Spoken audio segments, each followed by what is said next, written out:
I'm going to be sharing with you, since this video was highly requested, how I edit my Instagram photos. So I'm going to be showing you what I do to edit my photos and which apps that I use. If you're newer to this channel, then please hit that subscribe button and give this video a big thumbs up if you enjoy it.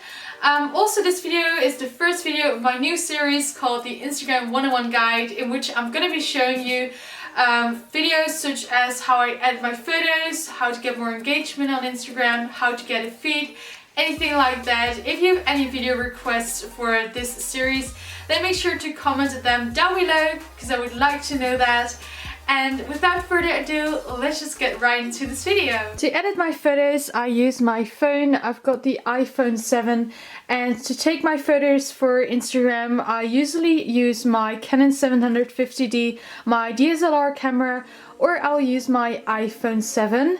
Let's unlock this. So this is what my Instagram looks like. I don't really have a feed, I would say. But yeah, that's because I just like to post any kind of photos, kind of messy. But I'm gonna show you 3 different kind of styles that I use to edit my photos. So let's start with the first one, and that one is the style that I've been using lately. It's kind of perfect for summer photos, for light photos, and it gives a really nice look. So I'm going to show you how I do that. So what I do for this kind of style, I go to photos and I basically use a pre-made filter from iPhone.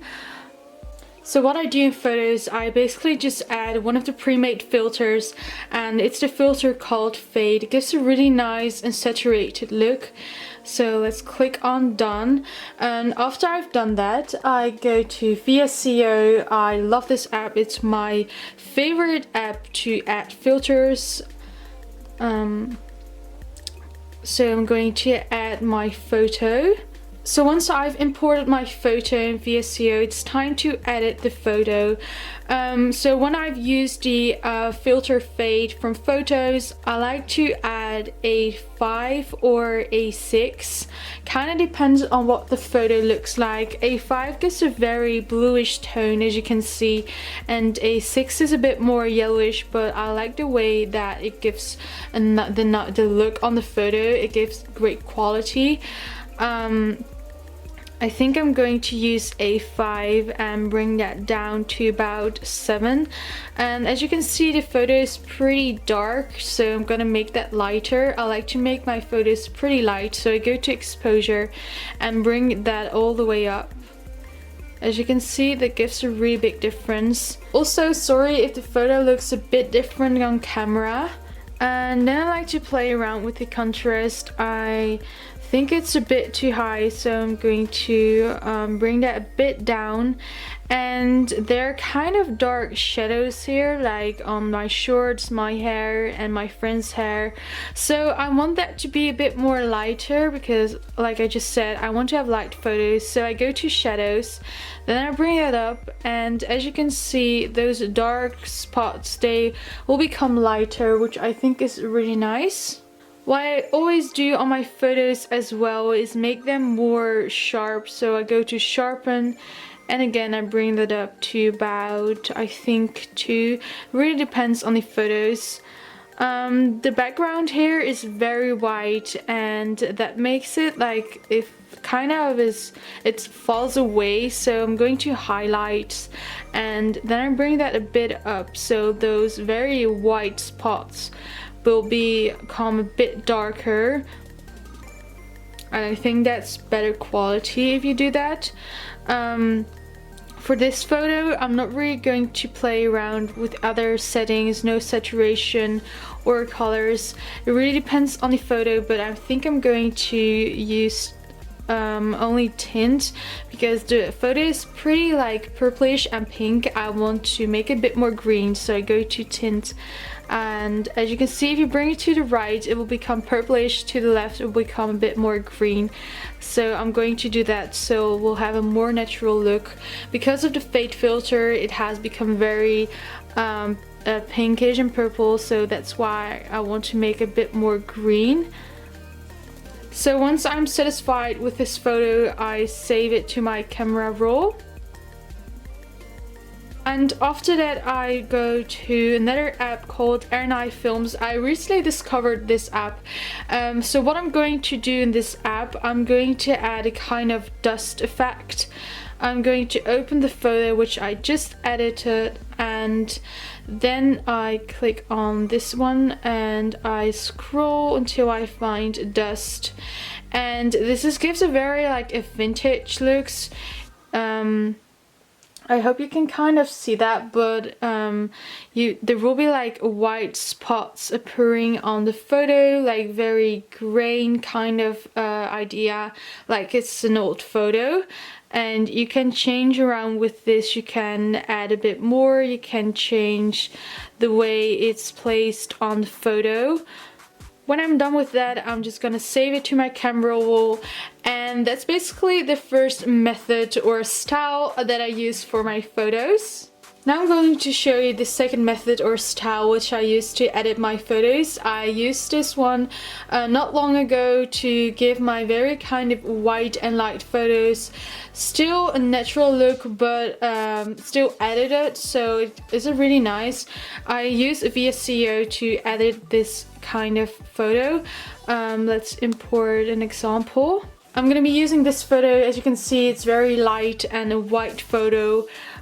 For this style, I use the filter A6 from VSCO. I really like the way that this filter gives a really natural look, but still it makes the photo look a lot better quality. If you can see, the contrast has become there's more contrast. I'm still going to bring this a bit down. I always like to bring it a bit down for a more natural look. Again, I like to make the exposure a bit higher. It really depends on what the photo looks like. If it's already pretty light like this one, I'm not going to change the exposure too much. And this filter gives a kind of yellowish look, so what I like to do when I use the filter A6, I go to shadows tint, and then I want to give it a more of a bluish fade, so I click on the blue color and I'm just gonna add a little bit, so maybe like 2, and then you've got a very bluish tint added to the photo, which I think is really nice.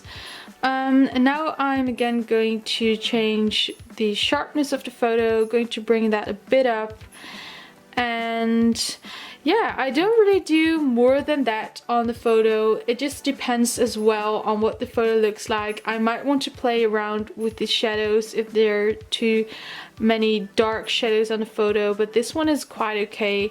And then I'm just gonna save that to my camera roll. Now I'm going to show you the last style which I used to edit my photo. I used this one last year for my very summery photos, and I think that looks great. So for this kind of style, I'm gonna be using the filter HB1. Let's import a photo first. I'm going to edit this photo to show you a very nice summery style. So I go to HB1. By the way, if you don't have these filters already, you can download them for free in VSCO. I'm gonna bring that a bit down, I think. Maybe to about like 9. This photo is pretty dark, as you can see, so I want to change the exposure quite a lot. Going to bring it all the way up, and that makes a very big difference, as you can see. And for this summery kind of style, I like to make very light white slash blue photos. I'm going to change the shadows a bit because this part is quite dark compared to like the background.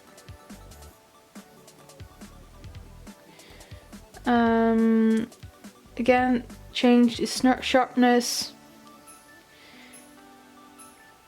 I don't really do that much anymore than adding this filter and changing and playing around with a bit of the settings.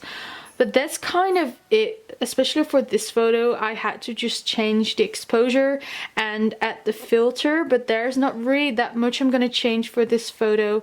Maybe just kind of change the skin tone, because I don't really like the way that my arm looks in this photo. It's very kind of red, so I'm gonna make this a bit more yellowish, and you can change that with skin tone and bring that bit to the right to make it a bit more yellowish. And yeah, that's what I do for this photo.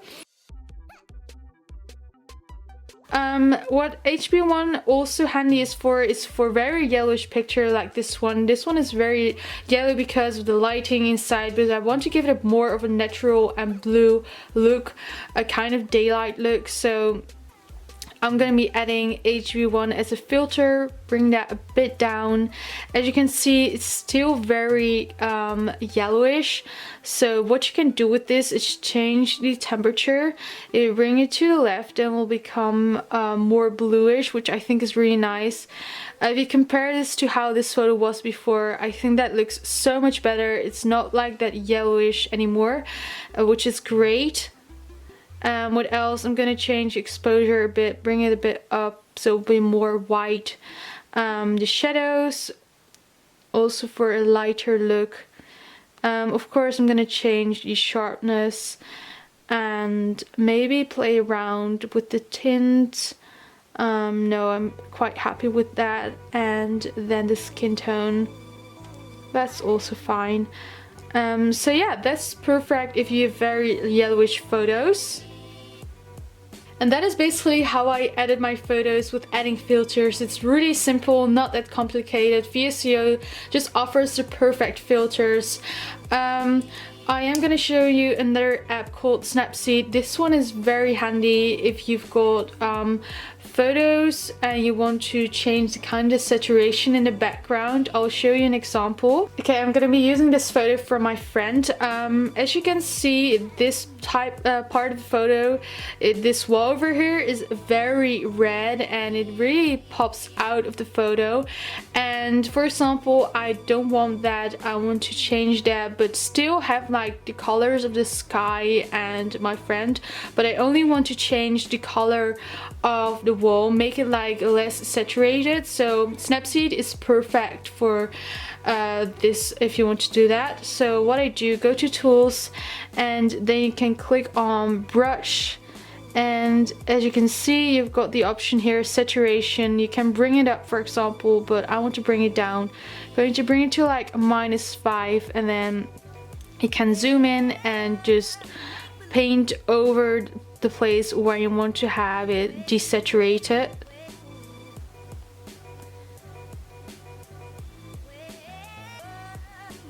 As you can see, the red pop of color is just disappearing, and it doesn't really pop out anymore.